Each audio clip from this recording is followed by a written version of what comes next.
February 26, 1993.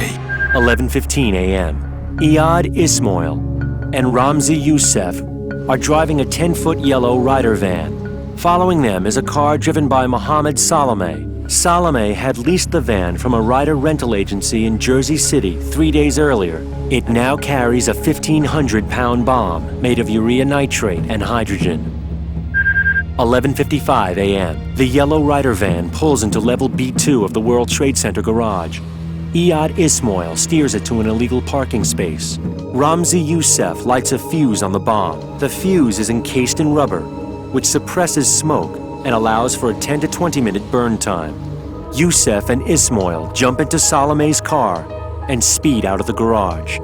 12:10 p.m. The fuse on the bomb has been burning for 6 minutes. It's 12:17 p.m. I'd gotten into the elevator and pressed 65. I'm approached by an individual who asks for directions to the Newark train.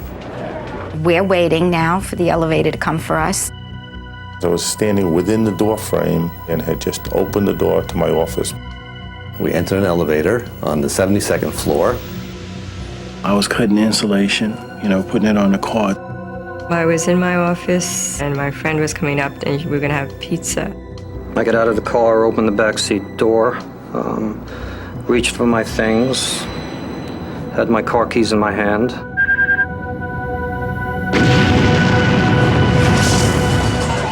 The rental van detonates with a force equivalent to 800 pounds of TNT, tearing through 11-inch concrete floors in the bowels of America's famous landmark. I was physically lifted up into the air and thrown back with terrific force. All of a sudden, just boom, something hit me. And it's it took my breath away. It blew me across the room. The exterior walls of the garage came caving into the path concourse level. There was mass confusion. People were running out of the building, ambulances were pulling up, fire trucks were pulling up. Police set up a command center on the street outside Tower 1. Smoke was emitting from every single floor. A possible bomb explodes under the towering World Trade Center in New York. 5 people are killed, 500 injured.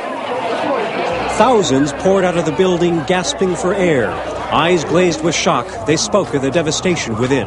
There was no hope whatsoever. Trapped on 94 floors all the way up. Nobody came. There was smoke, and then the lights went out, and I'd say about 70 floors we had no lights. Stairwells became smokestacks. Clouds of soot billowed up the stairs to the very top of the 110-story office towers. Some evacuees say they couldn't see their hands outstretched in front of them as they groped their way down to the ground, choking on the smoke. The walls just blew in, and everything went blank after that. Walls collapsed, the furniture's down. It's a mess downstairs. The explosion blasted a gaping hole through the ceiling of the second sub-basement in Tower Number 1. This is where firefighters say the injuries were most severe. A crowded stop for commuter trains that shuttle workers across the Hudson to New Jersey. The offices just above the area lie in ruin. Although 9/11 seems to overshadow the 1993 World Trade Center bombing in spectacular levels, still, as with most standard 9/11 truth films, the February 26, 1993 bombing and the evacuation of the Twin Towers does have premonition value, dramatic stories, and reporting. That place is a death trap. Let me tell you something. There was smoke where there shouldn't be smoke. I was on the 107th floor, and we heard the bang, and that place filled up in 5 minutes. The building rattled. The whole thing shook. We thought it was a massive bomb. There was confusion, chaos. The smoke was everywhere. You couldn't see, and when I was in the bank, everyone hit the deck. But there are also stories of heroism and survival. In fact, one forgotten case is with a school field trip tour of the Twin Towers, where a group of grade school kids and their teachers were in the elevators when the bombing occurred and were trapped for over 6 hours. We didn't have much air, because the smoke was coming in. We had to take off our shirts because it was pretty hot in there and sweaty. Everybody was scared. I wanted my dad. I wanted my mom. Yeah, I was crying most of the time. You were? Yeah. Why? Because I thought we were going to spend the night there for the rest of our lives. Ultimately, as what most experts have said, that if the 1993 bombing would have succeeded, it would have been worse in loss of life compared to 9/11. A couple of months after the bombing, in the month of May, NBC broadcast a made-for-TV movie about the incident called Without Warning, Terror in the Towers, which was in large part still filmed on location after the crime scene while the B-level floors of the North Tower were still in ruin and repair, reenacting the drama with rescue and trying to put out the blaze with FDNY Firemen Rescue 1. In Without Warning, Terror in the Towers, an NBC movie event, Wednesday. Even though we have demonstrated mainstream sources that claim the bomb was ignited by a flame and fuse, authorities were never actually able to prove that it was that method in which the bomb was ignited. Even after sweeping through the entire crime scene in an attempt to try to find any mechanical components which could have been used instead, they were unsuccessful in finding anything, as some experts thought it was possible that the device was activated electronically. But in an effort to minimize time and focus on criminal investigations rather than any forensic investigation analyzing the crime scene solely, this late evening witness account is of worthy importance, not just being a precursor to 9/11, but because it's an inside reaction demonstrating how confirmed explosives from the first attack instinctively made some survivors feel that it was a plane that struck the building. We have with us here Warren Hernania, and Warren, you work in the building. Yes, I do. What was it like? Where were you? On the 80th floor. What happened? I was on the phone with a friend of mine, and all of a sudden I heard this tremendous explosion. For a brief moment, the building rocked. I thought that an aircraft hit the building or a bomb went off. After that, the power was gone, and a few minutes later, the lights went off. Then about 5 minutes later, we smelled some smoke.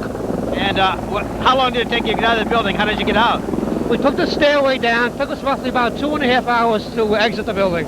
2.5 hours. Right. Could you see during most of that time? Were there lights or not? No, most of the time there was lights. Then we hit some darkness, but more or less everything was in a calm manner. I understand you have a car in this building. Yes, I do.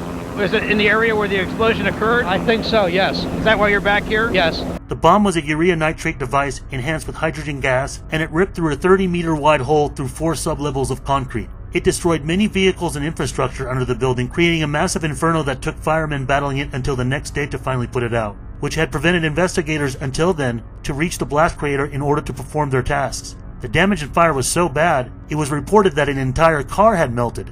And we shouldn't have to remind anyone of this scene from the 2003 documentary Collateral Damages that's constantly referenced by many 9/11 truth experts and films about the reaction of firefighter Captain Philip Rovallo at Ground Zero. You'd get down below and you'd see molten steel. Molten steel running down the channel rails. Like you're in a foundry. Yeah, like lava. Like it was lava from a volcano.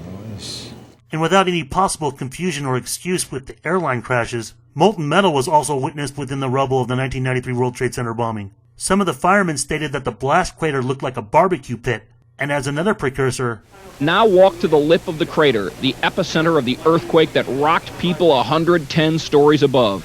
One rescue worker said it was like looking into the mouth of a volcano on Friday.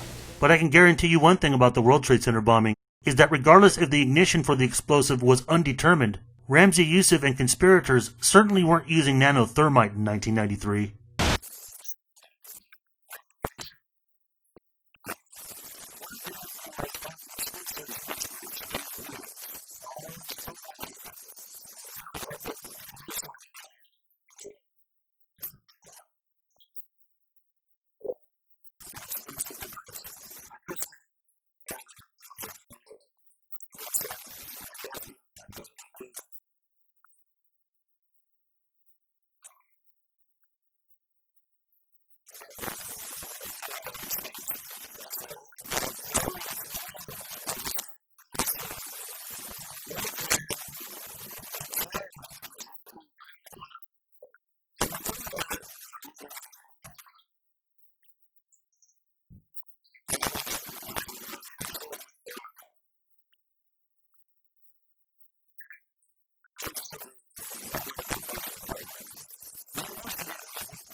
Before the smoke clears, an investigative team descends into the carnage beneath the Trade Center. We were able to see the shells of the cars in the parking garages that had been completely blown out. There were over 300 cars that had been destroyed. Though initial reports indicate a transformer explosion, the scale of the damage rules out any accident. There was such a massive amount of debris. It took on a different dimension, a different scale that we really hadn't seen before. The bombers did $550 million worth of destruction to the World Trade Center. The financial damage caused by the disruption of national and international business was also deeply felt. America had been jolted from its belief that international terrorist attacks don't happen on American soil.